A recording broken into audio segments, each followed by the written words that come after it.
Hey, what up, traders? It's Lex. Today is Thursday, March 12th, 2020. And no, I'm not trying to rob you or rob a bank. I'm just trying to stay clear of the coronavirus. Self-protect. Yeah. But for real, wow, what a day in the markets. Today, the Dow dropped 10% in one day. Biggest drop since 1987's Black Monday.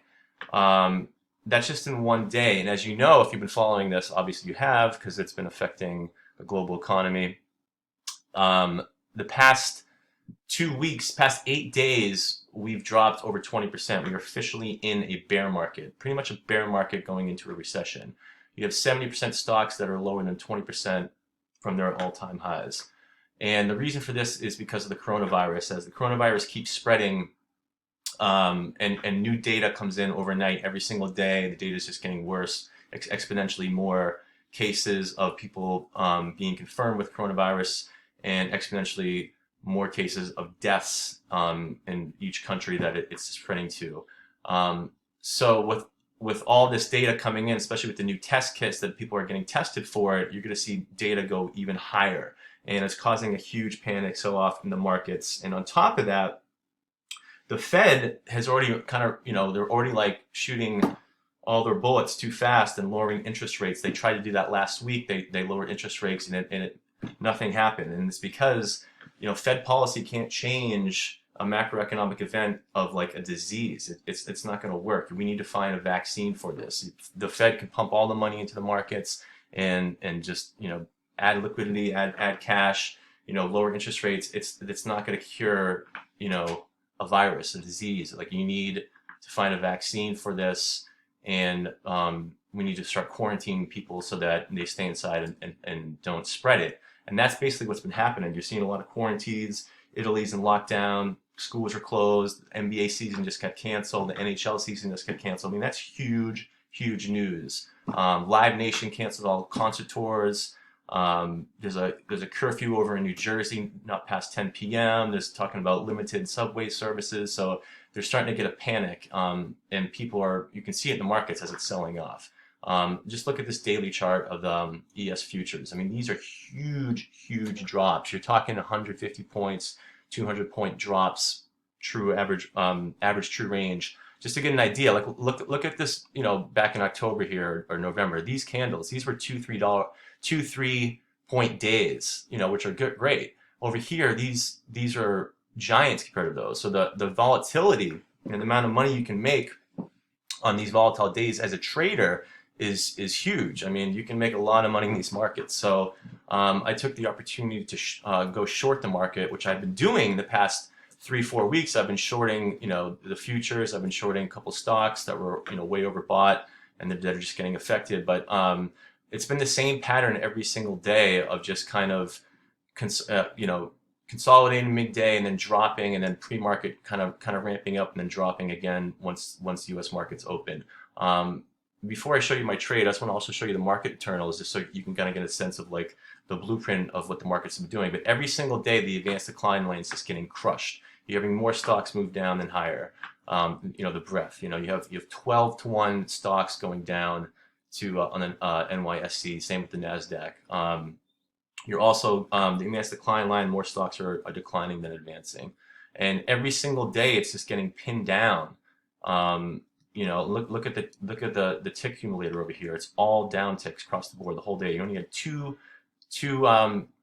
times that it went over the zero line, where there was more stocks going over higher ticking than lower ticking. So it's just been an absolute market crash, and this has been just a pattern every day. So you can pretty much set up a short every single afternoon, because it's always going lower than taking out previous day's lows, which is a really bad sign.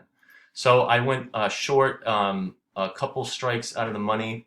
SPY options. Let me go to SPY. Oops.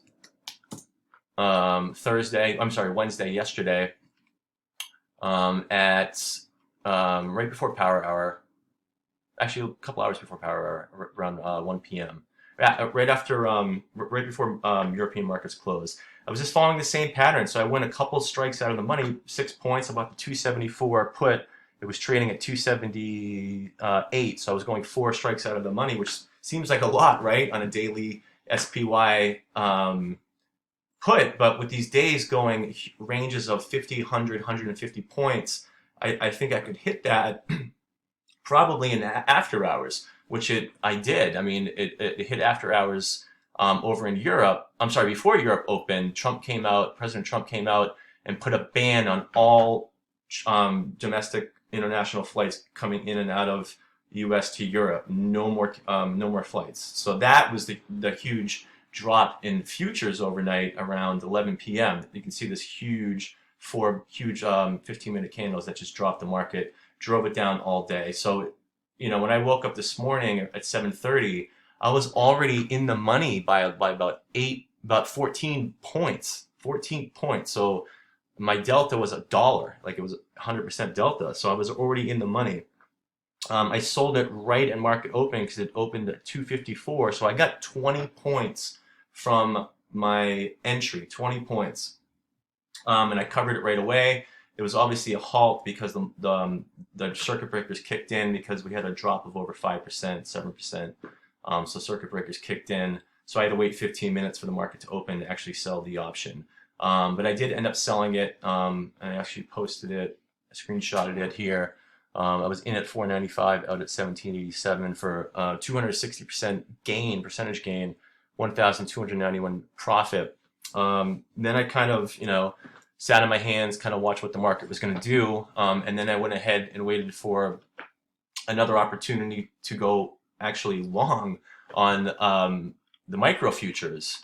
Because the Powell came out and said that we're going to inject more liquidity into the markets. And that caused a huge spike in the futures, but it was a head fake because in an hour, it started fading slowly all the way to market close, and we actually ended up closing lower on the day. So once again, the Fed trying to interfere with the markets to make it better by printing more money or doing repos or lowering interest rates is not fixing the problems, because we need a vaccine.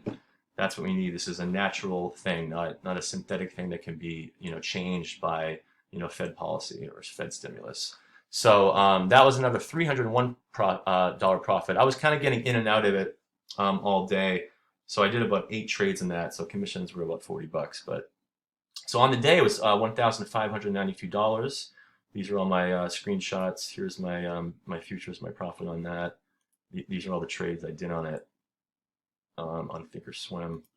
And the SPY put was just one trade right here. This is my my 2 fills. But yeah, what a day to witness, because you don't get to see a market crash like this. Definitely once in your lifetime you see a market crash like this. We saw it in 2008 and obviously 1987, but I was too young for that. But to see this twice in a generation is crazy. So this was a good learning experience as a trader, but I was also excited that I was able to make some profits and give some liquidity to the markets, which definitely needed it. But anyway, yeah, so stay safe out there trading. Make sure you have your stop losses set, because the market is definitely volatile. All right, thanks for watching my video. I'll see you soon.